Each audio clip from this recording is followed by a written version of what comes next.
Já tem uma outras outra fontes. fonte, né? Já São tem as outra mídias fonte. sociais. Pois é. Isso é interessante, isso é inteligente. Esse lance do que você tá falando da transformação da vida do cara me põe pra pensar um pouco, cara. Eu fico pensando. é, Porque assim, eu acredito em Deus e tal. Mas assim, na minha cabeça, Deus não é um velho de barba, sabe? Na minha também não. Então, eu ia até te perguntar depois como é que é Deus na tua cabeça.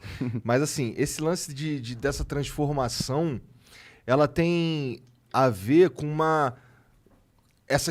tipo, a vida do cara mudou, tipo, as coisas começaram a se reestruturar.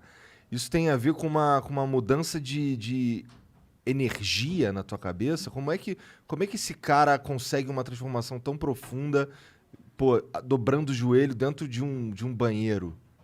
Cara, é... É o que Deus diretamente mexe com ele? Ou ele se conecta, ele entra numa vibe diferente? Como é que é? pensa o seguinte, cara. Nós somos uma casa. Esse é um exemplo. A gente é uma casa que, enquanto Jesus não entra, a gente está vazio, só que o vazio não permanece. Alguma coisa sempre entra. Então, casa vazia, lembra aquele ditado? Cabeça Oficina do vazia, meu oficina amor. do Satanás? Então, cara, quando você não tem nada, você é preenchido por tudo. Aí os traumas te dominam, entra muita coisa, né? Entra tudo, certo? Só que quando você deixa Jesus entrar, o cenário inverte de maneira completa. Há um texto em Apocalipse que diz: eu estou à porta e bato, aquele que ouvir a minha voz, abrir a porta, eu entrarei e farei morada. Isso aqui muda a vida da gente, cara. Essa realidade é o que você chama de energia, e alguém pode falar de outro nome, é o que eu chamo de a presença de Deus, cara. É algo que mexe você de dentro para fora, tuas estruturas são abaladas, sabe? A tua perspectiva, teu modo de enxergar muda. É o que é a metanoia genuína, é a transformação, sabe? Então, cara, quando você permite, que você se expõe e deixa Jesus entrar de verdade, cara, é impossível você não ser transformado. Tem pessoas que pensam que para alguém ser transformado, você tem que atacar a pessoa, você tem que falar, entendeu? Pesar a pessoa e tal. Cara, não. A Bíblia diz que quem convence o homem do pecado, da justiça e do juízo é o Espírito Santo, não é o pregador, não é o pastor, não é ninguém. Quem convence o homem do pecado, da justiça e do juízo é o Espírito Santo. Não é meu trabalho convencer ninguém. Meu trabalho é apresentar Cristo, apresentar Jesus. Se a pessoa ouvir a mensagem, entender que aquilo é para ele, permitir que Jesus entre, aí essa compreensão se altera. Óbvio que a gente tem que falar e apontar os princípios certos, o que é errado e não, mas essa não é a principal mensagem. Entendi. Entendeu? Porque Mas é como uma é que- produção diferente, é o extraordinário, é o que transcende. E como é que é, o que significa aceitar Jesus verdadeiramente? Porque, vamos lá, eu preciso ter, eu imagino, né? Porque você falou, tem três formas de aceitar, né? Então, a do C.S. Lewis é o que mais me chama a atenção, porque me parece algo racional, Sim. uma decisão tomada de forma racional. Sim. Só que- Eu prego para que as pessoas tomem a decisão dessa maneira. Para que ninguém precise sofrer. Você não precisa dar com os burros na água para você mudar a sua forma de ver o mundo. Para você, sabe? Essa é a melhor maneira possível. Por isso a pregação do evangelho. Mas essa também não Mas- é a mais difícil e mais improvável? Depende, cara, depende. Eu entendo o que você está falando, porque a fé, ela também, em algum momento, ela vai ignorar um pouco da razão. Né? Porque para você ter fé, você vai ter que crer naquilo que você não vê, naquilo que não é tangível, você não toca. Então, chega uma hora que você não vai conseguir ser totalmente racional no sentido de que a fé é o sobrenatural. Né? Então, você não vai conseguir dizer o tamanho, como é, entendeu? É uma perspectiva. Então, o aceitar a Jesus de verdade, cara, é quando você... Romanos diz, aquele que confessa com a boca e crê com o coração para a justiça. Essa é a parte difícil. Então, mas aí é uma decisão. É uma decisão construída pela tua convicção, seja no primeiro momento, por exemplo, do C.S. Lewis, ou construído por uma experiência muito profunda com o Senhor, de um socorro, de um milagre, que foi o que aconteceu comigo.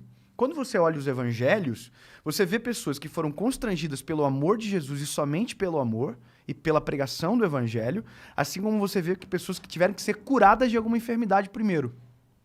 Entendeu? Então tinha gente que estava doente, passou pelo caminho de Jesus, Jesus curou e aí começaram a segui-lo.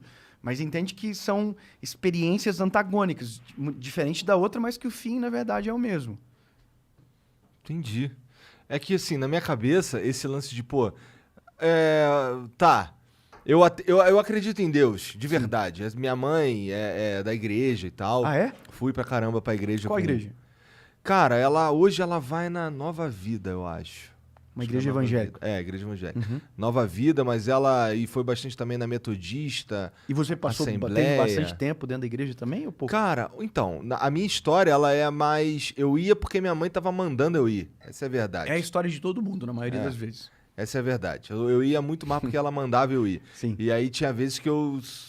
E por isso, talvez pra mim seja um pouco difícil entender esse aceitar racionalmente, porque...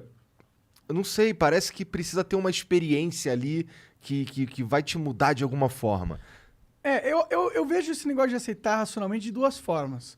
Uma que eu realmente acredito, eu concordo comigo nesse sentido que eu acho que é impossível de racionalmente uma pessoa desenvolver uma fé muito forte, só pela razão dela. Eu acho muito difícil. Concordo. Não, eu concordo. Porque, assim, talvez isso seja o princípio, seja o início, o start. Só que a caminhada com Jesus, ela é muito profunda. Então, aí que E na caminhada, a sua fé se desenvolve. Entendeu? Porque daí porque você tem fé, você começa a provocar as experiências. Então, eu tenho histórias, por exemplo, de coisas muito simples, mas que me deixaram com ainda mais fé. Um exemplo bem, bem simples. Eu tava com meu filho agora, eu tenho o João. O João, um cara passou a noite toda mal. Você é pai, você sabe que mexeu com o nosso filho, cara. É o nosso ponto fraco. Cara, meu filho passou a noite toda mal, cara. Vomitou, passou muito mal.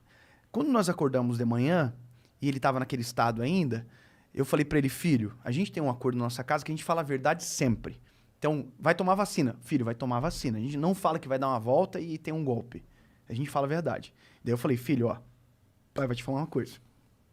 A gente vai no médico se você continuar mal. Papai vai no médico, talvez você vai ter que tomar soro e tal. Eu expliquei pra ele.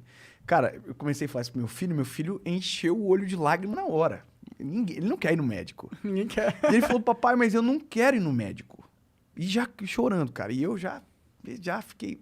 Cara, qual é a pregação? O que eu prego? Eu prego que existe um Deus que se importa com a minha casa. Que se importa com o todo, mas que olha pra mim, que olha pro Dave, pro João, pra Paula, lá na minha casa de Joinville. Aí eu falei pro meu filho assim, cara, eu fui ousado. Eu falei, filho, tem uma outra oportunidade. Se nós orarmos, meu filho tem 3 anos, cara. Eu falei, se a gente orar e o Papai do Céu curar você, a gente não vai pro hospital. Só que a gente tem que perguntar se o Papai do Céu pode fazer. Cara, na hora meu filho fechou o olhinho, porque ele já sabe do que se trata, já tá familiarizado, fechou o olhinho, e ele falou isso aqui, Papai do Céu, cura eu. E aí eu, no meu coração, cara, eu comecei a falar, Jesus, se tem uma forma e uma oportunidade extraordinária de te apresentar pro meu filho, é agora. Cura o meu filho, Senhor, pelo teu amor, pela tua misericórdia. Cara, eu falei amém junto com meu filho, foi muito simultâneo. Quando eu falei amém, cara, eu vi o olhar do meu filho mudar. O semblante dele mudou. E ele falou assim pra mim, Papai do Céu me curou, eu tô bom. Eu falei, você tá bom mesmo, filho? Tô bom, papai. Eu falei pra minha esposa, amor, traz uma fruta pra ele comer. Aí minha esposa trouxe uma banana, ele comeu a banana, não vomitou. E acabou. Aí, cara, olha que doideira. Eu fiquei... Imagina, meu coração, né, cara, como pai e como um pregador do evangelho, pra mim não tinha... Eu queria contar pra todo mundo aquilo, né? E aí foi muito legal, porque daí meu outro filho, Noah, ficou dodói esses dias, e aí o meu filho, o João, falou pra mim, e aí, papai, vamos orar pelo Noah? Caralho! Entendeu? Agora legal. Nós estamos assim, mano, deu treta, a gente tem que orar primeiro antes de ir pro médico. Legal. Mas é maravilhoso, cara. Então, por isso que eu digo, a construção do caminho pode nascer de maneira simples, de maneira pequena, ninguém começa crendo de uma forma absurda também. Tem o processo, né?